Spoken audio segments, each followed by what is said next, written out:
What's up, guys? Welcome back to our YouTube channel, and today we're going to talk about the most advanced turbocharger ever.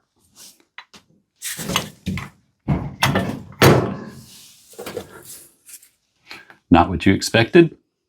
Well, we're fixing to tell you why this was cutting-edge technology that possibly has not even been rivaled today. Guys, why am I standing in front of a camera with a greasy old relic of a turbo from Nissan, of all people?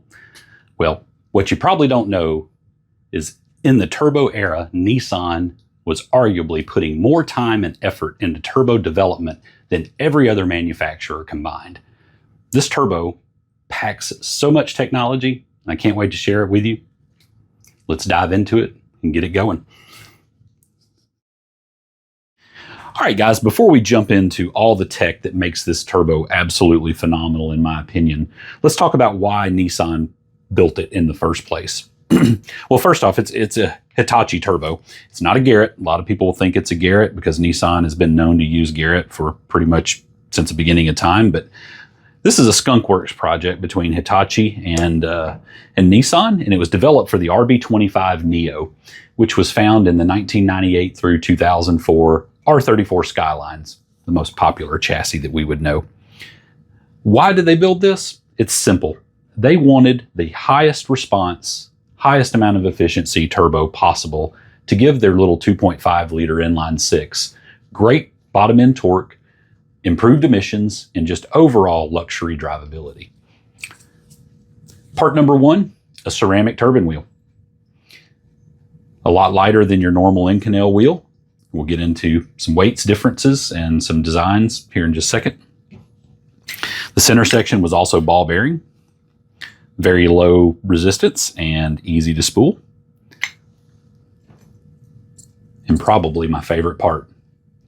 What I'm holding here in my hand is a polymer compressor wheel. Yep, in 1998, turbo technology had plastic compressor wheels in a production turbo. All of these parts add up for high response and great efficiency. So let's look at each piece real quick and show you a little bit about each one. Okay, so the first thing I want to talk about is this mess of parts right here. The ball bearing cartridge. Nissan had been doing ball bearing center cartridges as far back as 1984 on the RB25. Y'all correct me, but wherever the RB20 started out, I believe those engines came with the ball bearing turbo from day one. The RB25 NEO turbo shares the same bearing structure. What makes this unique? Heat is the enemy of anything, and the bearing structure in a turbo, especially a roller bearing that needs proper amount of preload on it at all times to function, heat is definitely your enemy. How did Hitachi combat that? They created a bearing structure that has preload in it through a spring, so it allows for growth with minimal amount of excessive shaft play when cold. That is super, super cool. Modern ball bearing cartridges utilize precision machine parts as well, but they have no preload on them. They actually just have a little bit of play engineered into the bearing structure, which as the bearing heats up, that goes away and the turbo operates perfectly. But that's pretty cool. Nissan's been using the roller bearing since the RB20. The next piece we're going to talk about is the ceramic turbine wheel. Y'all have all heard disaster stories of ceramic turbine wheels failing, and the RB was not immune to this. The RB20 and the RB25 both were known for, if you tried to party too hard, they would eject the exhaust wheel right out of the turbine housing. So operating these within their respective efficiency ranges is absolutely paramount. All right. Before we start talking about this compressor wheel, I want to show off some other technology of the era. Here I have a 1JZ Toyota turbo, which is also ceramic, but it uses a more common cast compressor wheel. And I have a rotor group out of a 86, 87 Buick Grand National. So a little bit earlier, but I wanted to show the pinnacle of what, the highest performance American car of the time was doing. What does all this stuff add up to? Well, like I told you, Hitachi and Nissan were trying to get the turbo to respond as fast as possible. To do that, you need to lower the rotating mass. Low moment of inertia will always accelerate better. And I'm going to show you some really, really cool things. Let's start. We're just going to simply put the compressor and turbine wheel for the RB25 Neo on the scale. We've got 160 grams. We'll put the Toyota one, 171 grams. Pretty close. Let's go for the Buick. 287 grams for the basic rotor group. And granted, the Buick is a much bigger displacement engine. And as you go up in displacement, obviously this can be negated out. But where it gets really, really cool, let's analyze the individual pieces. We'll start with the RB25. I think the 20 uses the same wheel. 129 grams.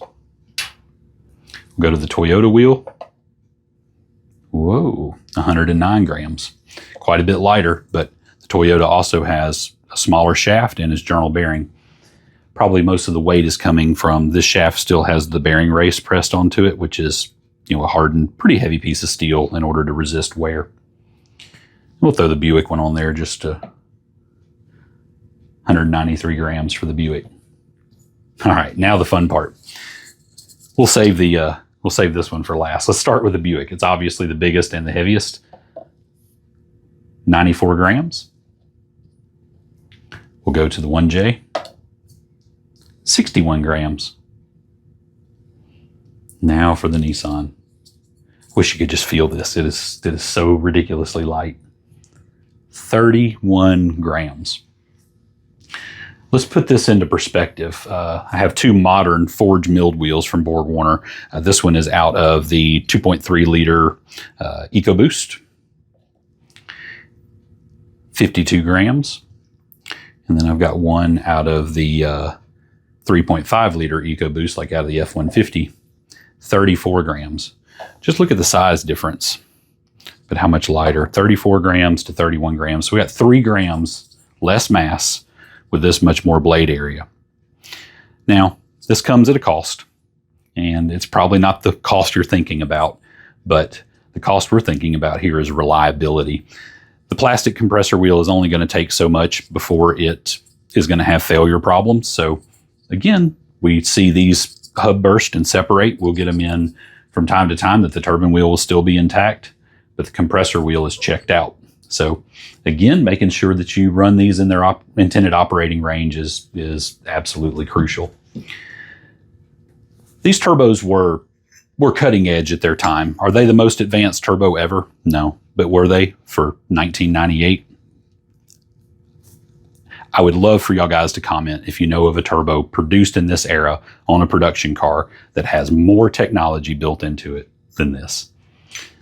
Guys, I hope you enjoyed this quick video. And as always, do everything that YouTube wants you to do so we can grow this channel and keep bringing you some content. And if you've got some suggestions, please don't hesitate. Drop us a comment below and say, hey, Reed, I want to see something about this. And we'll try our best. Hope y'all guys have a good one.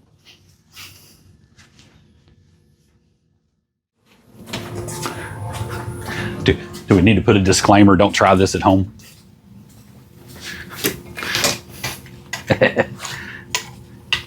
Everybody dreams of spinning a turbo up.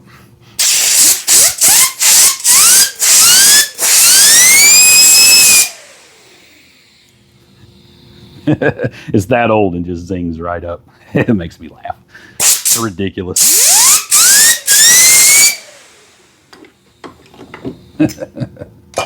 That's so cool.